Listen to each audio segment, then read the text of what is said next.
स्वाभिमानावर आघात झाल्याशिवाय स्वतःला सिद्ध करण्याची जिद्द निर्माण होत नाही आणि स्वतःला सिद्ध करण्याची जोपर्यंत जिद्द निर्माण होत नाही तोपर्यंत माणसाच्या हातून कुठलंही कर्तृत्व घडत नाही. म्हणून जर कोणी तुमच्या स्वाभिमानाला ठेस पोहोचवत असेल, जर कोणी तुम्हाला सतत घालून पाडून बोलत असेल, तर लक्षात ठेवा की हीच स्टेज आहे जिथे तुमच्या स्वतःमध्ये एक जिद्द निर्माण होतीये आणि तीच जिद्द तुम्हाला तिथपर्यंत घेऊन जाईल जिथे पोहोचल्यानंतर हेच लोक तुम्हाला सलाम करतील. हॅलो वॉरियर्स, मी सुप्रिया आणि तुम्ही पाहत आहात वॉरियर ऑफिसर एज्युकेशनल चॅनल. फक्त लढण्याची नव्हे, जिंकण्याची तयारी. तर आजच्या व्हिडिओमध्ये आपण जो टॉपिक घेणार आहोत तो आहे PCMC क्लर्कचा जो पेपर आहे त्याचं सखोल विश्लेषण जे आहे ते आपण घेणार आहोत. अर्थात आजच्या लेक्चरमध्ये आपण जे क्वेश्चन घेणार आहोत त्या क्वेश्चनमधून म्हणजे मराठीचे क्वेश्चन मी घेणार आहे, मात्र क्वेश्चन्स अशा पद्धतीने घेईन की तिथे तुमचा तो टॉपिक जो आहे तो अगदी कंप्लीट होऊन जाईल. अगदी काही लेखकांवरती जे प्रश्न आलेले आहेत, साहित्यिकांवरती जे प्रश्न आलेले आहेत त्याच्या एक्सप्लेनेशनमध्ये सुद्धा आपण बाकीचे जे ऑप्शन आहेत त्यांची माहिती सुद्धा घेणार आहोत. आणि हा जो पेपर आहे तो TCSने कंडक्ट केलेला आहे, त्यामुळे डेफिनेटली इथून पुढे ज्या पण एक्झाम्स TCS कडून घेतल्या जातील त्याच्यासाठी तुम्हाला हे खूप जास्त फायदेशीर ठरणार आहे. तर आजच्या लेक्चरला आपण सुरुवात करूया. त्यापूर्वी एक महत्त्वाची अपडेट म्हणजे यापूर्वी खूप सगळे व्हिडिओज इंग्लिशचे असतील, मराठीचे असतील ते मी आपल्या चॅनलवरती अपलोड केलेले आहेत. जर तुम्ही ते पाहिले नसतील तर ते पाहून घ्या. तुम्हाला आपल्या चॅनलवरती एक प्लेलिस्ट पाहायला मिळेल, तलाठी भरती स्पेशल क्लास म्हणून, आणि त्याच्यामध्ये सगळे फ्रीमध्ये लेक्चर्स तुम्हाला पाहायला मिळतील. त्यासोबतच रात्री 9:40ला मी लाईव्ह लेक्चर घेत असते आणि आज जे मी लाईव्ह लेक्चर घेईन त्याच्यामध्ये आपण इंग्लिशमधले इडियम्स आणि फ्रेजेस घेणार आहोत, तेही ट्रिकसोबत.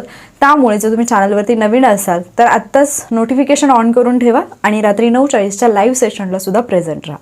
चला तर आजच्या लेक्चरला सुरुवात करूयात आणि जे क्वेश्चन्स TCSने विचारलेले आहेत PCMC क्लर्कच्या पेपरमध्ये ते आपण पाहूयात. सगळ्यात पहिला जो प्रश्न आहे तो आहे कूपमंडूक या समासातील पदांचा योग्य विग्रह सांगा. आता इथे तुम्हाला एक शब्द दिलाय कूपमंडूक आणि तुम्हाला विचारलंय त्या समासातल्या पदांचा विग्रह. जनरली आतापर्यंत तुम्ही जे क्वेश्चन अभ्यासले असतील त्याच्यामध्ये तुम्ही समास ओळखा असे प्रश्न वाचलेले असतील, पण इथे जो प्रश्न तुम्हाला दिलाय तिथे तुम्हाला समासाचा विग्रह विचारलेला आहे. मग आता उदाहरण जर आपण ऑप्शन जर आपण पाहिले तर काय आहे? कूपाचा मंडूक, कूपासाठी मंडूक, कूप आणि मंडूक आणि कूपातील मंडूक. तर अर्थातच पर्याय क्रमांक 4 जे आहे ते तुमच्या प्रश्नाचं बरोबर उत्तर आहे. आता पहा, कूप म्हणजे काय असतं? कूप म्हणजे असते विहीर. आणि मंडूक काय असतं? मंडूक असतं बेडूक. सो हा शब्द जो आहे कूपमंडूक, इथे तुम्हाला समासातल्या पदांचा विग्रह म्हणून विचारलाय. हाच शब्द तुम्हाला वेगळ्या पद्धतीने विचारला जाऊ शकतो की कूपमंडूकचा अर्थ काय होतो. हा एक अलंकारिक शब्द आहे, हा एक सामासिक शब्द पण आहे, पण तो अलंकारिक पद्धतीने पण वापरला जातो. सो तुम्हाला जर कूपमंडूक हा अर्थासाठी विचारला तर तिथे मात्र उत्तर वेगळं असेल. आता ज्यावेळेला आपण कूपमंडूक म्हणतो म्हणजे विहिरीतलं बेडूक, याचा अर्थ काय होतो? तुम्ही एक स्टोरी ऐकली असेल लहानपणी की एक बेडूक जो की एका विहिरीमध्ये राहत असतो, त्याच्यासाठी ती विहीर म्हणजे त्याचं विश्व असतं आणि त्याला असं वाटतं की किती मोठं आहे माझं विश्व. आणि तिथे जेव्हा बाहेरचा बेडूक येतो आणि त्याला सांगतो की अरे तुझं घर तर एवढं लहान आहे, दुसऱ्या ठिकाणी खूप जास्त पाणी आहे, त्यावेळेला तो मान्य करायला तयार नसतो. सो ही जी वृत्ती असते, संकुचित वृत्ती, म्हणजे कूपमंडूक म्हणजे संकुचित वृत्तीचा असा त्याचा अर्थ होतो. तर हा दुसऱ्या अँगलनी जरी प्रश्न विचारला तरी तुम्हाला त्याचं उत्तर आलं पाहिजे. किंवा कूप आणि मंडूक हे दोन्ही शब्द तुम्हाला समानार्थी शब्दासाठी विचारले जाऊ शकतात सेपरेटली, म्हणजे कूपचा समानार्थी शब्द ओळखा किंवा मंडूकचा समानार्थी शब्द ओळखा. या दोन्ही अँगलनी जरी प्रश्न आले तरी सुद्धा तुम्हाला उत्तर देता आलं पाहिजे. मग आता इथे जे दिलेलं आहे कूपातील मंडूक, हा समासाचा विग्रह आहे, पण हा समास कोणता आहे असा पण प्रश्न बनू शकतो. मग जेव्हा आपण कूपातील मंडूक हा शब्द पाहतोय तर त्याचा जर विग्रह आपल्याला करायचा असेल तर आपल्याला समास आणि त्याचे प्रकार माहिती असणं गरजेचं आहे. ज्यावेळेला आपण समासाचे प्रकार अभ्यासतो त्यावेळेला आपल्याला माहिती आहे की एक समास आहे तत्पुरुष समास. करेक्ट? या तत्पुरुष समासाचे 2 मुख्य प्रकार आहेत. त्याच्यामधला एक आहे व्याधिकरण, आणि दुसरा प्रकार आहे समानाधिकरण. ठीक आहे. सो माझ्याकडे जेवढी स्पेस आहे त्याच्यामध्येच मी लिहित आहे समानाधिकरण.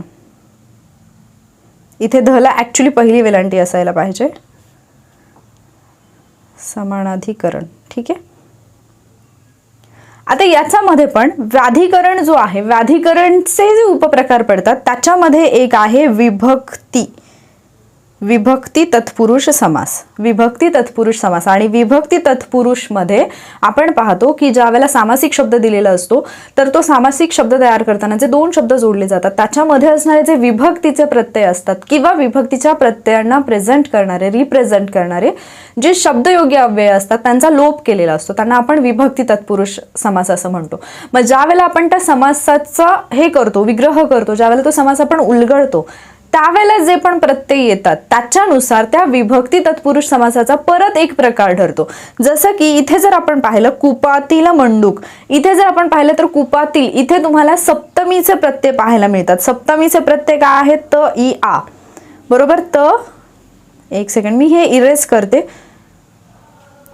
त इ आ हे आहेत सप्तमीचे प्रत्यय. सो कुपातील मंडूक म्हणजे कुपात असणारा मंडूक. सो त किंवा सप्तमीचे जे प्रत्यय आहेत ते तुम्हाला इथे पाहायला मिळतात आणि म्हणून हा जो समास आहे तो आहे तुमचा सप्तमी तत्पुरुष, सप्तमी विभक्ती किंवा त्यालाच दुसरं एक नाव आहे ते म्हणजे अधिकरण. त्यालाच दुसरं नाव काय आहे? अधिकरण. ठीक आहे. सप्तमी किंवा अधिकरण तत्पुरुष समास. सप्तमी समासालाच तुम्ही अधिकरण समास असं सुद्धा म्हणाल. सप्तमी किंवा अधिकरण तत्पुरुष समास असं तो समास असेल.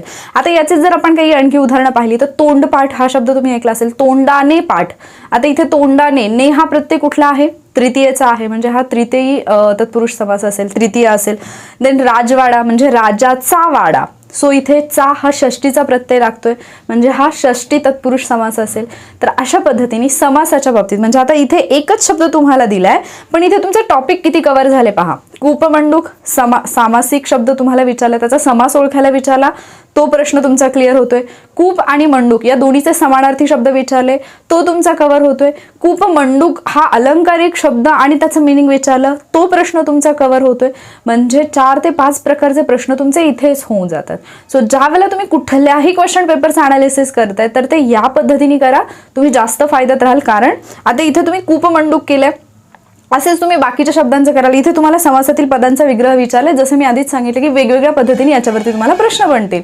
सो ज्या वेळेला असे प्रश्न येतात तर एका प्रश्नातूनच तुमच्या बाकीच्या 4-5 प्रश्नांची तयारी होत असते. एक्सपेक्ट नाही करायचं की सेम टू सेम क्वेश्चन मला येईल, पण या प्रश्नाच्या अनुषंगाने दुसरा प्रश्न बनू शकतो आणि त्या प्रश्नाची तयारी तुम्ही करणं गरजेचं आहे. ठीक आहे. पुढच्या प्रश्नाकडे जाऊयात. पुढचा प्रश्न आहे सांगाडे या शब्दाचे एकवचन सांगा. खूप इझी आहे. आता आपल्याला माहिती आहे मानवाचा सांगाडा काय असतो? हाडाचा सांगाडा. आणि जर आपल्याला अनेक मानवांचे पाहायचे असतील म्हणजे मानवाचाच नाही कशाचाही, हाडाचा सांगाडा किंवा इतर कुठलाही सांगाडा असू शकतो. सो एक सांगाडा अनेक सांगाडे. सो हे खूप इझी आहे. ज्यावेळेला एकवचन अनेक वचनचे प्रश्न येतात तर ते जनरली इझी असतात. मात्र काही जे अपवादात्मक शब्द असतात ते जर विचारले तर तिथे तुमचं कन्फ्युजन होऊ शकतं आणि ते होऊ नये याच्यासाठी प्रॅक्टिस गरजेची आहे. नेक्स्ट क्वेश्चन, नरसिंह हा कोणता समास आहे? आता पहा, मगाशी तुम्हाला कूपमंडूकचा विचारला समासाचा विग्रह, आता तुम्हाला विचारलंय नरसिंह हा कोणता समास आहे, म्हणजे तुम्हाला समासाचे प्रकार माहिती असायला पाहिजेत. आता इथे जर आपण पाहिलं ऑप्शन दिले कर्मधारय, द्वंद्व, अव्ययी भाव आणि द्विगु समास. याच्यामध्ये मी तुम्हाला सांगितलं ना द्विगु समास हा फेवरेट आहे. पहिलं पद संख्या विशेषण असतं. अव्ययी भावमध्ये पहिलं पद जे आहे ते तुमचं प्रधान असतं. आता इथे जे दिलेलं आहे, आता थोड्या वेळापूर्वीच म्हणजे पहिल्या प्रश्नामध्ये आपण 2 प्रकार पाहिले तत्पुरुष समासाचे. तत्पुरुषचे जे 2 प्रकार पाहिले आपण, त्याच्यामध्ये आपण पाहिलं होतं व्याधिकरण आणि समानाधिकरण. बरोबर. आता याच्यामधलं जो समानाधिकरण आहे, समानाधिकरण मध्ये परत तुम्हाला उपप्रकार पाहायला मिळतो, तो आहे कर्मधारय. तो प्रकार कुठला आहे? कर्मधारय. आणि कर्मधारय जर समासाचा आपण विचार केला तर इथे दोन्ही पद जी असतात ती प्रथमा विभक्तीमध्ये असतात. म्हणजे कर्मधारयमध्ये जे 2 शब्द एकत्र येतात, जे 2 पद एकत्र येतात, ती दोन्हीही प्रथमा विभक्तीमध्ये असतात. आणि यांचा जो संबंध असतो तो कसा असतो? विशेषण आणि विशेष्य, विशेषण आणि विशेष्य किंवा विशेषण आणि विशेषण.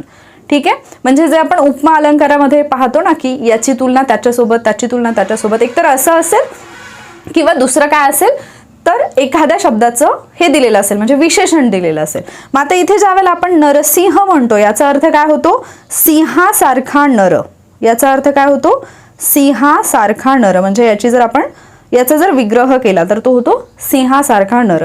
मग हा आहे कर्मधारय समास. याच्यामध्ये दोन्ही पदं जी आहेत ती प्रथमा विभक्तीत असतील.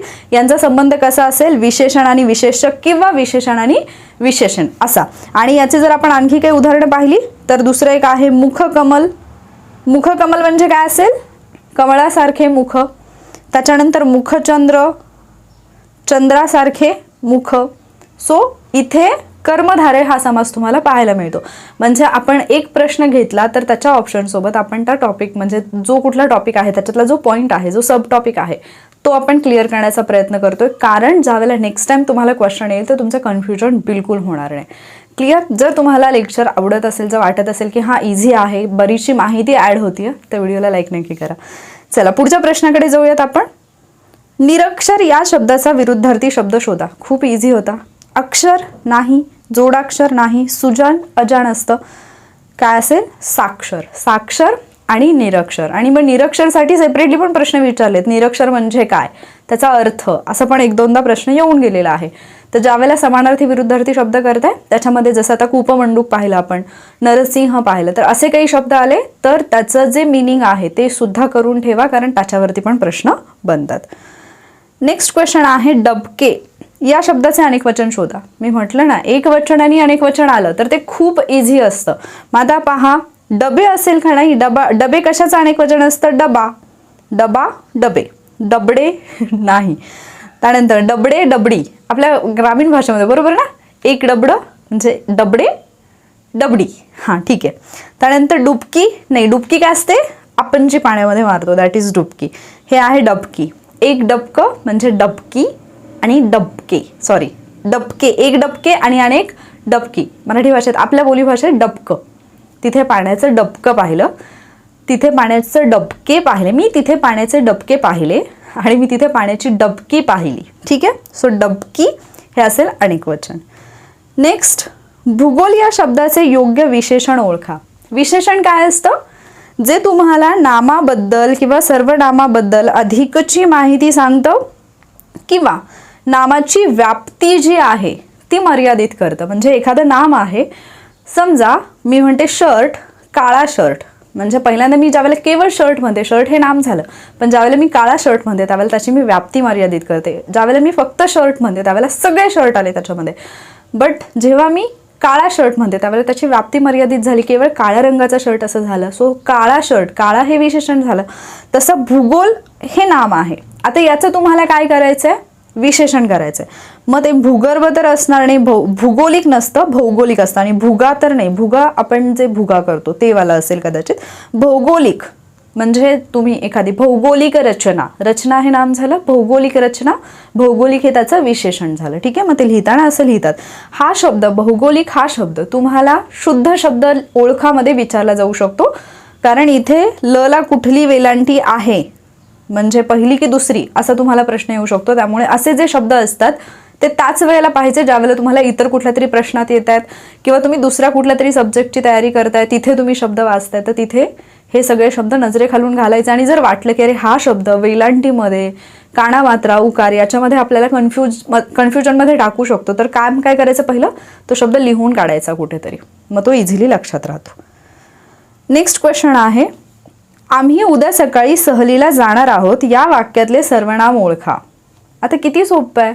आम्ही उद्या सकाळी सहलीला जाणार आहोत याच्यात एकच सर्वनाम आहे, ते म्हणजे आम्ही. ठीक आहे. आता हे मी ॲज इट इज क्वेश्चन घेतले तिथून, म्हणून इथे आन्सर दिलेले आहे. तुम्हाला मी आन्सर द्यावं ही माझी अपेक्षा नाही आहे, तुम्ही आन्सर द्यावं ही अपेक्षा नाही आहे. पण इथे जे ज्या टॉपिकवरती प्रश्न विचारले ते टॉपिक तुमचे कव्हर व्हावेत म्हणून आपण हे घेतोय. पुढचा प्रश्न, लिंग विचारानुसार अभिनेत्री या शब्दाचे लिंग बदला. काय असतं, अभिनेता, अभिनेत्री, अभिनेता, अभिनेत्री. ठीक आहे. अभिमान नाही, अभिनय नाही, अभिनेत्र नाही. नेक्स्ट, हा खूप प्रचंड गेंडा आहे या वाक्याचे उद्गारार्थी वाक्यात रूपांतर करा. ज्यावेळेला उद्गारार्थी वाक्यात रूपांतर करा प्रश्न येतो त्यावेळेला महत्त्वाची गोष्ट शेवटी असतं तुमचं उद्गारवाचक चिन्ह, इंग्लिशमध्ये एक्सक्लामेशन मार्क. आता हे उद्गारवाचक चिन्ह केवळ एकाच ठिकाणी आहे त्यामुळे तेच असणार आहे, पण वाक्याची रचना सुद्धा पाहायची. कधी कधी दोन ऑप्शन सारखे दिलेले असतील, एक्सक्लामेशन मार्क दोन्ही ऑप्शनमध्ये असेल, पण वाक्याची रचना थोडी वेगळी असेल तर त्यावेळेला ते काळजीपूर्वक पाहायचं. बाप रे केवढा प्रचंड गेंडा आहे, असं असेल तुमचं हे उद्गारवाचक वाक्य, उद्गारार्थी वाक्य. पुढचा प्रश्न आहे वृक्ष या शब्दाचा समानार्थी शब्द शोधा. आता इथे जरी तुम्हाला वृक्षचा समानार्थी शब्द एक्झॅक्टली माहीत नसेल तरी बाकीचे 3 शब्द माहिती आहेत. म्हणजे बऱ्याचदा असं होतं ना की वृक्ष दिलंय तर मला वृक्षाचा समानार्थी शब्द नाही माहिती आहे आणि मग काय होतं की मला येत नाहीये असं एक फिलिंग येतं. बट तुम्ही बाकीचे ऑप्शन पाहिले तर तुमच्या लक्षात येईल सुवर्ण म्हणजे सोने असतं हे मला माहिती आहे. वर्ण म्हणजे रंग असेल. गज म्हणजे काय असतं, हत्ती. त्याच्यामुळे इथे जे दिलेलं आहे द्रुम हा एकच ऑप्शन उरतो, तो असेल माझा बरोबर पर्याय. मग आता जर आपण पाहिलं झाड किंवा वृक्ष याचे जर आपण समानार्थी शब्द पाहिले तर जे मी शब्द सांगते ते लिहून ठेवा. ठीक आहे. कुठले कुठले आहेत, एक तर झाड कॉमनली आपल्याला माहितीच असतं. त्याच्यानंतर असतं तरु, काय आहे तरु. त्याच्यानंतर आहे पादप, पादप. त्याच्यानंतर आहे वल्ली आणि त्याच्यानंतर आहे द्रुम. ठीक आहे, द्रुम. हे जे आहेत शब्द हे सगळे समानार्थी शब्द कशासाठी आहेत, वृक्षासाठी समानार्थी शब्द आहेत. सुवर्ण म्हणजे सोने, तुमचं होमवर्क आहे सोन्यासाठी असणारे इतर जे समानार्थी शब्द आहेत ते तुम्ही सांगणार आहात. आता इथे चौथा ऑप्शन दिलाय गज. गज म्हणजे हत्ती असतो. मग हत्तीसाठी सुद्धा खूप सगळे समानार्थी शब्द आहेत आणि मागे कुठल्या तरी एका लेक्चरमध्ये मी तुम्हाला बोलले होते की काही ठराविक शब्द आहेत ज्याचे समानार्थी शब्द वारंवार विचारले जातात. त्याच्यामध्ये एक हत्ती पण आहे की ज्याचे समानार्थी शब्द विचारले जातील. मग आपण हत्तीचे समानार्थी शब्द कोणकोणते आहेत ते पाहूयात.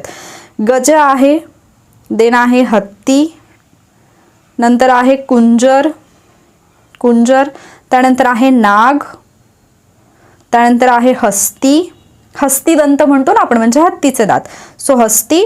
त्यानंतर आहे गजेंद्र, गजेंद्र. त्यानंतर आहे नग, नाग पण आणि नग पण दोन्ही लक्षात ठेवा. त्यानंतर आहे दंती, त्याच्यानंतर वारण, वारण. त्याच्यानंतर आहे द्वीप, त्याच्यानंतर आहे मतंग आणि त्याच्यानंतर आहे करी. र ला पहिली वेलांटी आहे. ठीक आहे, करी. तर हे आहेत हत्तीचे समानार्थी शब्द जे आपलं शब्दसंग्रहाचं पुस्तक आहे आय थिंक मोरा वाळिंबे सरांचं, त्याच्यातून हे समानार्थी शब्द मी घेतलेले आहेत. गज, हत्ती, गजेंद्र, नाग, नग, कुंजर, दंती, वारण, द्वीप, मतंग, करी. याच्यातला मतंग, कुंजर, गजेंद्र हे शब्द विचारले जातात. स्पेसिफिकली हे तुमच्या व्यवस्थितपणे लक्षात असायला पाहिजेत. वारण पण विचारलं जाऊ शकतो. वारण, वरुण या अर्थाने म्हणजे वरुण आणि वारण हे 2 ऑप्शन सेम सेम दिलेले असतील, त्याच्यातून तुम्हाला ओळखायला सांगितलं जाऊ शकतो. ठीक आहे. सो वृक्षाचा समानार्थी शब्द काय होता, द्रुम. पुढचा प्रश्न आहे लिंग विचारानुसार खुळा या शब्दाचे लिंग बदला. अरे खुळायस की काय, आणि तीच जर मुलगी असेल तर अगं खुळी आहेस की काय. पर्याय क्रमांक 4. सोपं होतं. येस. नेक्स्ट आहे हे संध्याकाळचे चित्र आहे. कंसामध्ये दिले तुम्हाला चित्र आणि विचारले कंसातल्या शब्दाची जात ओळखा. कंसामध्ये दिलेल्या शब्दाची जात ओळखा. विशेषण आहे का, भाववाचक नाम आहे का, विशेष नाम आहे की सामान्य नाम आहे. सामान्य नाम आहे. तर हे जे आहे चित्र हे आहे एक सामान्य नाम. पुढचा प्रश्न आहे वंशज या शब्दाचा विरुद्धार्थी शब्द लिहा. तर आपल्याला माहिती आहे वंशज, वंशाचा दिवा, वंशाची पणती, आपल्या नंतरची जी पिढी असते ते असतात आपले वंशज. मग याच्या विरुद्ध काय असेल, आपल्या आधीची जी पिढी आहे त्यांना आपण काय म्हणतो, पूर्वज. बरोबर. ज्येष्ठ आणि कनिष्ठ हे एकमेकांचे विरोधी येतील. ज्येष्ठ आणि कनिष्ठ. ज्येष्ठ म्हणजे मोठा असतो, कनिष्ठ म्हणजे लहान असतो. आणि अनुज आणि अग्रज. अनुज कोण असतो, शेवटी जन्मलेला. अग्रज कोण असतो, आधी जन्मलेला. हे तर खूप वेळा झाले आणि आपण जे लाईव्ह सेशन घेतलं होतं शब्दसमूहासाठी एक शब्द, याच्यामध्ये पण आपण ते पाहिलेलं होतं. पुढचा प्रश्न आहे त्याची मागणी स्वीकारण्यात आली नाही. हे कोणत्या प्रकारचे वाक्य आहे. आता त्याची मागणी स्वीकारण्यात आली नाही. प्रश्नचिन्ह आहे का नाही, प्रश्नार्थक असणार नाही. उद्गारवाचक चिन्ह आहे का, उद्गारार्थी असणार नाही. इथे नाही शब्द आलाय म्हणजे होकारार्थी असणार नाही. हे आहे नकारार्थी वाक्य. उत्तर दिले पण ओळखायचे तुम्हाला. तसं तर तुम्ही वाचल्याच लक्षात येतं पण तरी सुद्धा कन्फ्युजन होऊ नये म्हणून सांगितलं. पुढचा प्रश्न आहे पावसात इंद्रधनुष्य दिसले होते. पाऊस पडत होता, मला इंद्रधनुष्य दिसले होते. याचं तुम्हाला करायचं रीती वर्तमान काळातील रूप ओळखा म्हणजे एखादी अशी, म्हणजे ज्यावेळेला आपण रीती वर्तमान काळातलं रूप ओळखत असतो त्यावेळेला आपण त्या अशा पद्धतीने त्या वाक्याची रचना करत असतो की ती घटना जनरली घडत असते, अशी त्याची रचना असते की ती घडत असते म्हणजे रेग्युलरली, त्याला आपण म्हणतो रीती वर्तमान काळ. मग पावसात इंद्रधनुष्य दिसले आहे पूर्ण वर्तमान काळ झाला. पावसात इंद्रधनुष्य दिसत असते नेहमी असं होतं. दिसत असे रीती भूतकाळ झाला आणि दिसेल हा तुमचा भविष्यकाळ झाला. पुढचा प्रश्न, पत्नी या शब्दाचा समानार्थी शब्द शोधा. अगेन तुम्हाला समानार्थी शब्द विचारलाय. भगिनी म्हणजे कोण असते? भगिनी असते बहीण. कांता कोण असते? कांता असते पत्नी. तनया कोण असते? तनया असते मुलगी. आणि मैत्रीण म्हणजे मैत्रीण. गडणी, गडणी हा एक शब्द आहे मैत्रिणीला समानार्थी शब्द. मग आता जर आपण पाहिलं पत्नी या शब्दाचा समानार्थी शब्द जर पाहिला तर पत्नीला आणखी काही समानार्थी शब्द आहेत ते आपल्याला लक्षात ठेवायचे आहेत. पत्नीसाठी समानार्थी शब्द कुठले आहेत? मग एक आहे अर्धांगिनी, हा तुम्हाला कॉमनली माहिती असेल. देन बायको, हा पण माहिती आहे. कांता जो इथे तुम्हाला दिलेला आहे तो. देन आहे दारा, दारा, ठीक आहे. दारा हा पत्नीसाठी समानार्थी असणारा शब्द आहे. देन जाया, त्यानंतर आर्या, त्यानंतर कलत्र. कलत्र हा शब्द किती विचित्र वाटतो ना, म्हणजे कलत्र असं वाटतं की कोणीतरी भांडणार आहे असं, सो कलत्र सूट होतो. देन आहे वामांगी, वामांगी. त्यानंतर आहे सहचरी, सहचरी. त्याच्यानंतर आहे ग्रहस्वामिनी आणि गेहिनी. गहिनी नाही, गेहिनी, गहिनी म्हणाल नाही तर ठीक आहे. आता पहा, अर्धांगिनी आहे तुम्हाला माहिती आहे. कांता, ठीक आहे. दारा, जाया, आर्या हे 3 शब्द लक्षात ठेवायचे तुम्हाला. तर अर्थातच पती घरी आल्यानंतर दारा, दारा कोण उघडतं? दरवाजा कोण उघडतं? कांता, आर्या, जाया. दारा उघडायला जाया, कोण जाते दारा उघडायला? आर्या जाते, आर्या पत्नी, असं लक्षात ठेवू शकता. कलत्र, वामांगी, वामांगी कलत्र म्हणजे कलत्र तर असं थोडंसं भांडखोरच वाटतंय. सो कलत्र, वामांगी, सहचरी आणि गेहिनी, ठीक आहे. सो जनरली पती आपल्या पत्नीला म्हणत असते गहिणी आहेस का?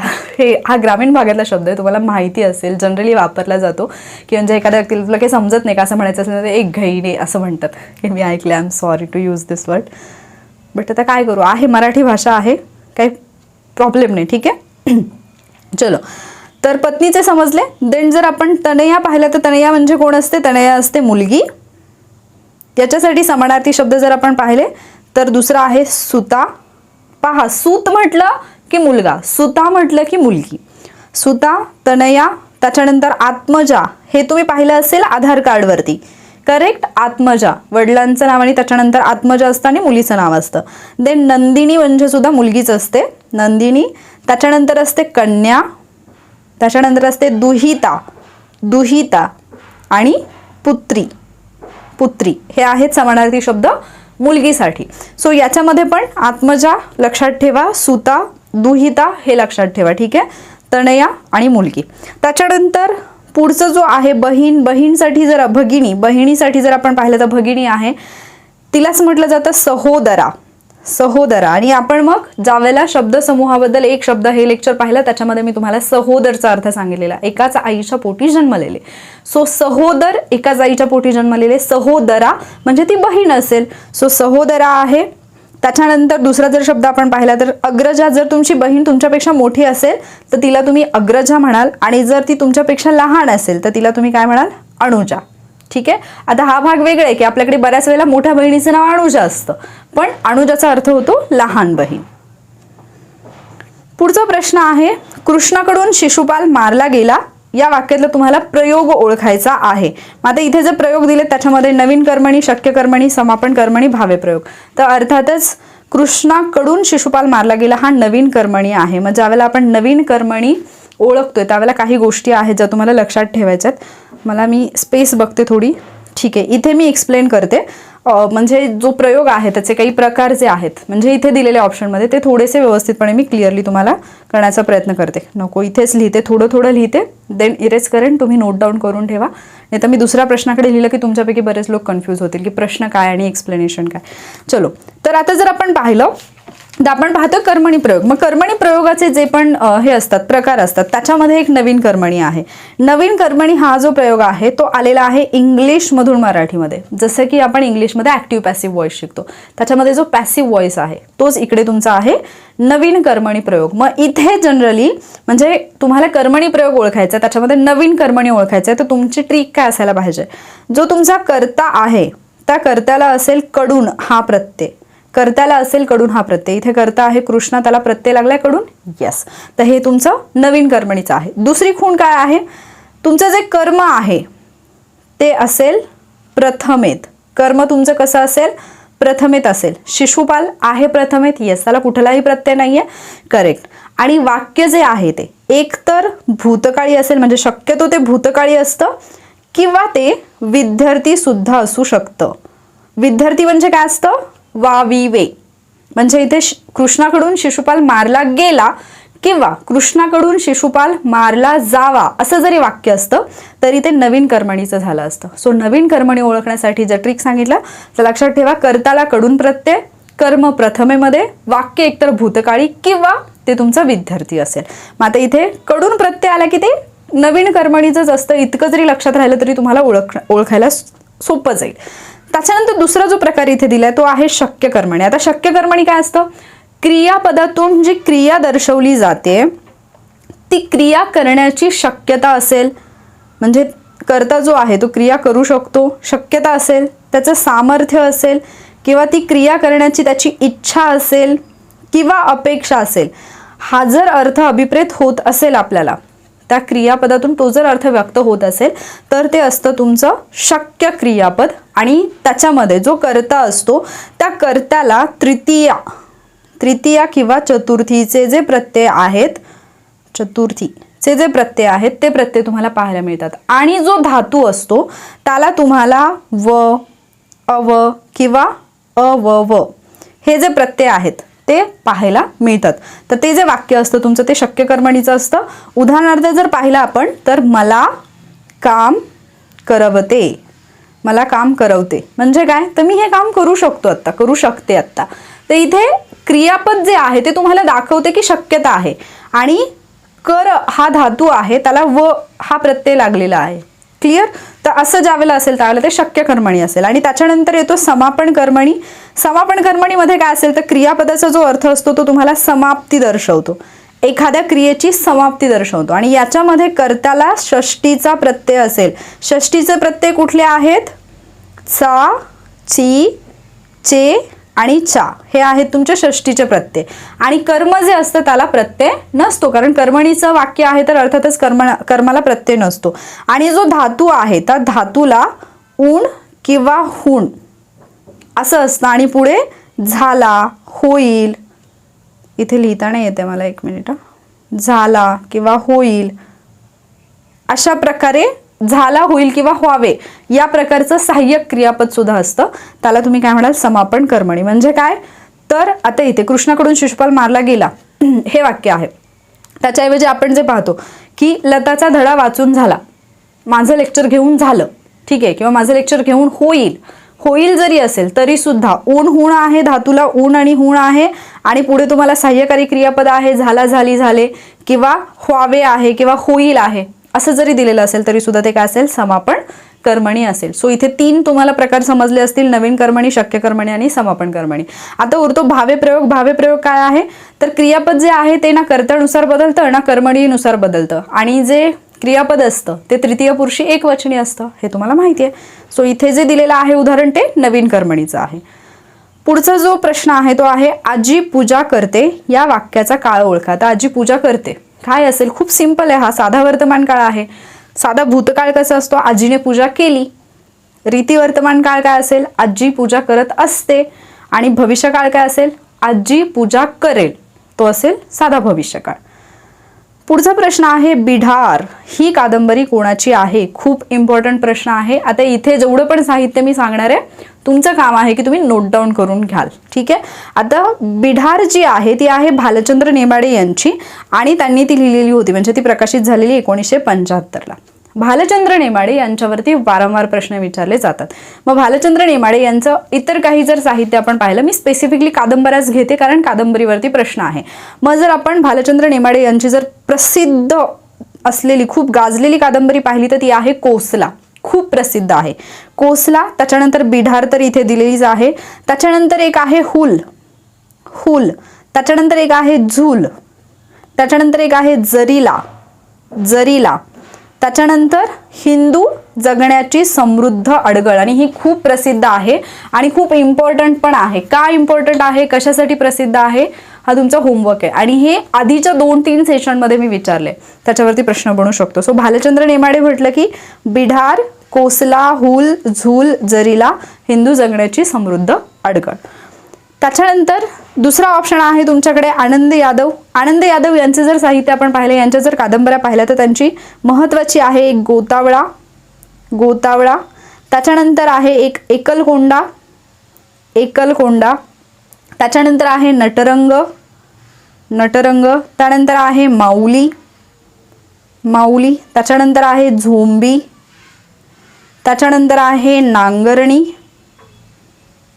त्यानंतर आहे घरभिंती. त्याच्यानंतर आहे काचवेल. आणि त्याच्यानंतर 2 आहेत संत सूर्य तुकाराम आणि लोकसखा ज्ञानेश्वर. संत सूर्य तुकाराम आणि लोकसखा ज्ञानेश्वर. ठीक आहे, मी लिहिताना अर्धच लिहिले, तुम्ही पूर्ण लिहा. लोकसखा ज्ञानेश्वर या 2 कादंबऱ्या आहेत. आता तुम्हाला आनंद यादव यांची कादंबरी लक्षात ठेवायला खूप इझी आहे. गोतावळा आहे पण तरी सुद्धा मी एकलकोंडा आहे. का, कारण स्पर्धा परीक्षेची तयारी करतोय, सगळे आजूबाजूला आहेत, पण कधी होणार याच्यामुळे मी एकलकोंडा आहे. सो गोतावळ्यात एकलकोंडा आहे. आणि बाकीचं जर तुम्ही पाहिलं, नटरंग असेल, माऊली असेल, झोंबी असेल, हे तर तुम्हाला म्हणजे संत सूर्य हे असेल, तुकाराम असेल, तर मराठी मूवीज आहेत या नावाच्या, त्याच्यामुळे त्याच्यावरून तुम्ही आनंद यादव यांच्या कादंबऱ्या लक्षात ठेवू शकता. त्याच्यानंतर व्यंकटेश माडगुळकर यांची जर साहित्य संपदा आपण पाहिली तर बनगरवाडी एक आहे. बनगरवाडी महत्त्वाची आहे, याच्यावरती प्रश्न बनू शकतो. बनगरवाडी आहे. त्याच्यानंतर वावटळ. सो बनगरवाडीत वावटळ उठली असं लक्षात ठेवू शकता. आणि त्याच्यामुळे आम्हाला काय टाकावं लागलं, पुढचं पाऊल टाकावं लागलं. आणि मग आम्ही पुढचं पाऊल टाकलं की काय झालं, सत्तांतर झालं. आणि जसं सत्तांतर झालं आम्हाला आले कोवळे दिवस, म्हणजे चांगले दिवस पाहायला मिळाले. आणि करुणाष्टक. तर या कादंबऱ्या आहेत कोणाच्या, व्यंकटेश माडगुळकर यांच्या. ठीक आहे, तर इथे तुमचं बऱ्यापैकी साहित्य संपदा जी आहे ती झालेली आहे. शक्य झालं तर एखादं, म्हणजे मी खूप सगळ्या गोष्टी असं म्हटले मला हे करायचं ते करायचं, बट जसं जसं शक्य होईल तसं मी ते घेऊनच येते तुमच्यापर्यंत. अशी साहित्य संपदेवरची ट्रिकचा एखादा व्हिडिओ जर घेऊन येता आला तर तुम्ही डेफिनेटली घेऊन येईल, कारण खूप वॉरियर्स रिक्वेस्ट करतात त्याच्यासाठी. नेक्स्ट क्वेश्चन, प्रयोग ओळखा. तिला घरी जाण्यापूर्वीच उजाडले. सो अशी जर वाक्य असतील, गडगडले, उजाडले, धडधडले, सांजावले, तर ही सगळी वाक्य कुठे जातात, तुमची भावकर्तरीमध्ये जातात. का जातात, कारण भावकर्तरी हा एक असा प्रयोग आहे जिथे तुमचं एकतर वाक्य जे आहे ते असतं अकर्मक. ठीक आहे, इथे मी अगेन तुम्हाला ट्रिक सांगते. वाक्य असतं तुमचं अकर्मक. दुसरी गोष्ट, तुमच्या क्रियापदामध्येच कर्ता असतो. आता पहा, तिला घरी जाण्यापूर्वीच उजाडले म्हणजे काय, उजेड झाला. होणारा कोण, उजेड. सो उजाडले हा तुमचा जे तुमचं क्रियापद आहे त्याच्यामध्येच तुमचा कर्ता लपलेला आहे. क्रियापदाचा जो भाव आहे तोच तुमचा कर्ता आहे, म्हणून हे भावकर्तरी असतं. क्रियापदाचा भाव हाच कर्ता आहे, म्हणून हा जो तुमचा हा आहे प्रयोग आहे तो भावकर्तरी आहे. आणि भावकर्तरीलाच दुसरं एक नाव आहे, ते म्हणजे अकर्तृक भावे. हे लक्षात ठेवा. बऱ्याचदा काय होईल ना, भावकर्तरी दिलेलं नसेल आणि अकर्तृक भावे दिलेलं असेल आणि बाकीचे ऑप्शन बघितले की तुमच्या लक्षातच नाही येणार की अरे हे काय आहे. तिथे कन्फ्युजन होऊ नये म्हणून हे सांगते.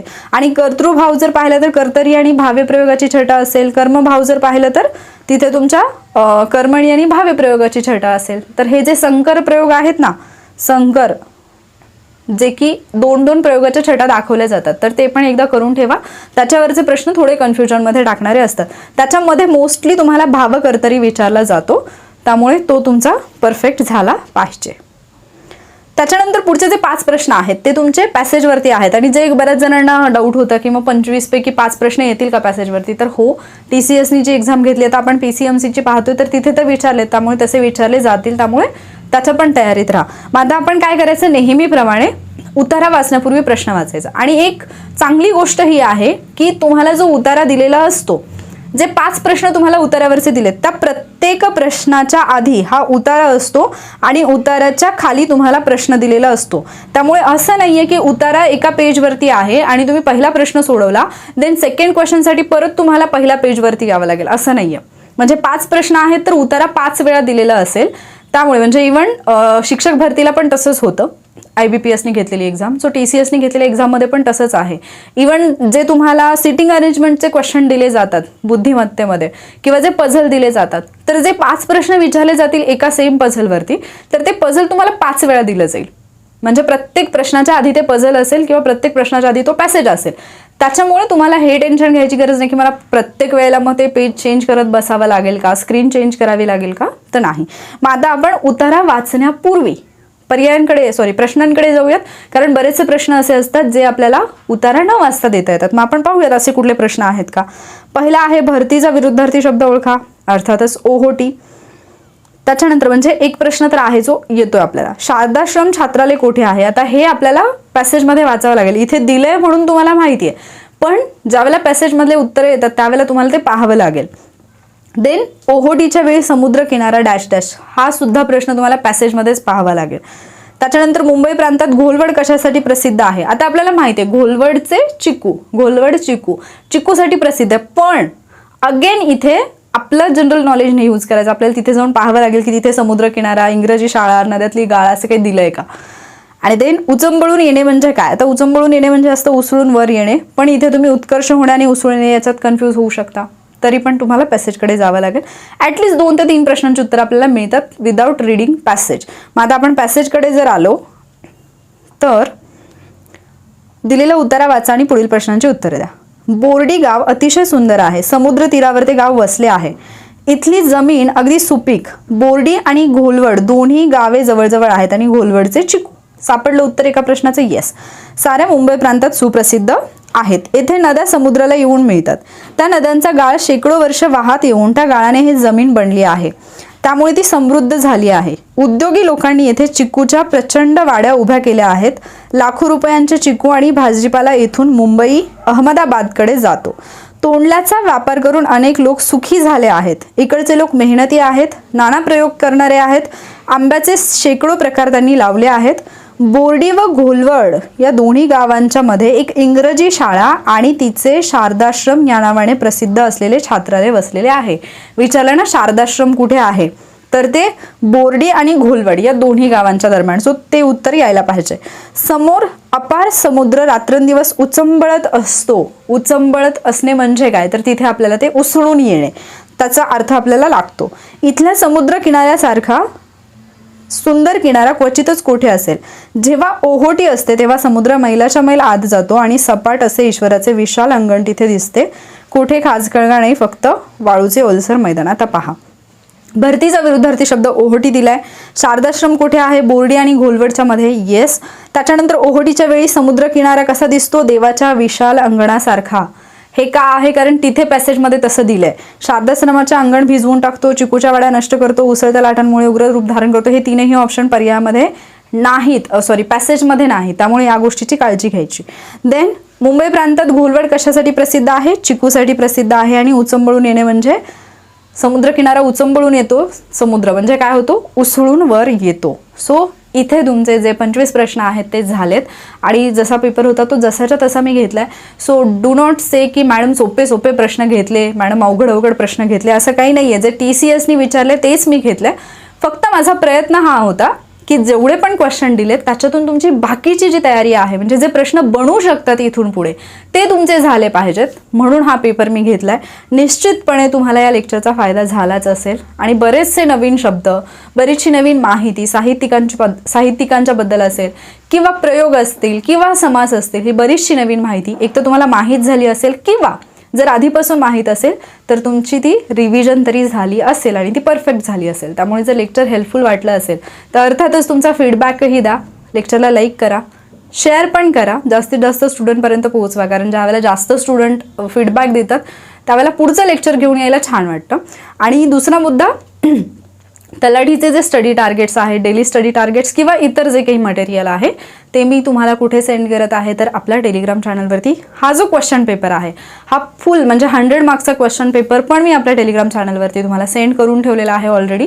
त्यामुळे तुम्ही जर तो पाहिला नसेल तर पाहून घ्या. या पार्टला म्हणजे हा पहिला भाग याच्यासाठी म्हटलं मी की जर याला चांगला फीडबॅक आला तर पुढे आपण इंग्लिशचे क्वेश्चन, देन बुद्धिमत्तेचे क्वेश्चन, सामान्य ज्ञानचे क्वेश्चन पण घेऊ, पण जर याला चांगला फीडबॅक आला तर. त्याच्यामुळे जास्तीत जास्त व्हिडिओ शेअर करा. निश्चितपणे मी पुढचं लेक्चरसुद्धा घेऊन येण्याचा प्रयत्न करेन. आणि इंग्लिशचं जे लेक्चर होणार आहे लाईव्ह 9:40ला त्याला मात्र नक्की जॉईन करा, ठीक आहे. सो लवकरच भेटूयात पुढच्या लेक्चरमध्ये. लेक्चर आवडलं असेल तर लाईक आणि शेअर करा. चॅनलवरती नवीन असाल किंवा आधीपासून चॅनल पाहताय पण चॅनलला सबस्क्राईब केलेलं नाही आहे तर चॅनलला सबस्क्राईब नक्की करा. थँक्यू.